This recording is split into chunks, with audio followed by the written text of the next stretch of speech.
नमस्कार. Education plus वर आपले स्वागत आहे. आज आपण इयत्ता चौथी मराठीतील निमंत्रण पत्रिका यावरील स्वाध्याय प्रश्न व त्याची उत्तरे पाहणार आहोत. प्रश्न पहिला, निमंत्रण पत्रिका काळजीपूर्वक वाचा. खालील प्रश्नांची उत्तरे लिहा. त्यातला पहिला प्रश्न आहे, निमंत्रण कोणी दिले आहे? उत्तर, जिल्हा परिषद प्राथमिक शाळा पाळंदूर येथील इयत्ता चौथीच्या सर्व विद्यार्थ्यांनी निमंत्रण दिले आहे. दुसरा प्रश्न, कार्यक्रमाचे स्वरूप काय आहे? उत्तर, इयत्ता पहिली ते चौथीच्या मुलांनी बनवलेल्या विविध वस्तू व भेटकार्ड, रेखाटलेले तक्ते, मातीकाम, चित्रे आणि शाळेच्या बागेत फुलवलेल्या भाज्या व फळे यांचे प्रदर्शन, कलाकुसरीच्या वस्तू बनवण्याचे प्रात्यक्षिक दाखवले जाणार आहे. तिसरा प्रश्न, कार्यक्रमासाठी पाहुणे कोठून येणार आहेत?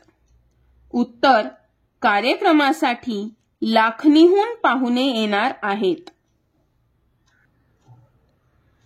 चौथा प्रश्न, या कार्यक्रमाला जाहीर निमंत्रण असे का म्हटले आहे? उत्तर, हे प्रदर्शन सर्व गावकऱ्यांसाठी खुले आहे, म्हणून या निमंत्रणाला जाहीर निमंत्रण म्हटले आहे. पाचवा प्रश्न, असा कार्यक्रम पाळंदूरच्या शाळेत गेल्या वर्षी झाला असेल का? ते कशावरून समजते? उत्तर, होय, असा कार्यक्रम पाळंदूरच्या शाळेत गेल्या वर्षी झाला होता. निमंत्रणातील पहिलेच वाक्य दरवर्षीप्रमाणे आपल्या शाळेत, या वाक्यावरून कळते की असा कार्यक्रम या शाळेत गेल्या वर्षी झाला असेल. पुढचा प्रश्न, निमंत्रण वाचून प्रियंकाची आई म्हणाली, बरं झालं, दिवसभर शाळेत थकली तरी मुलांना दुसऱ्या दिवशी विश्रांती मिळेल. त्या असे का म्हटल्या असतील? उत्तर, प्रदर्शनाचा दिवस हा शनिवारचा आहे.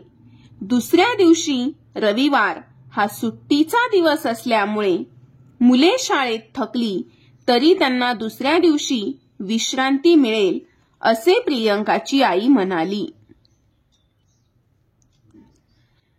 पुढचा प्रश्न, समजा असे प्रदर्शन तुमच्या शाळेत भरवायचे आहे, त्यासाठी काय काय तयारी करावी लागेल? आपापसात तसेच शिक्षकांशी चर्चा करून उत्तर लिहा. उत्तर, प्रदर्शनाचा दिवस व वेळ निश्चित करणे, मुलांचे गट करणे व गट प्रमुख नेमणे, प्रत्येक गटाला एक एक विषय देणे, वस्तू बनवण्यासाठी कालावधी देणे, प्रमुख पाहुणे बोलावणे, निमंत्रण पत्रिका बनवणे, प्रदर्शनाच्या आदल्या दिवशी सर्व मांडणी करणे, सर्व कार्यक्रम नियोजनबद्ध पार पाडणे. पुढचा प्रश्न, तुम्हाला असे निमंत्रण गावकऱ्यांना द्यायचे असेल तर तुम्ही खास आकर्षण म्हणून काय काय लिहाल?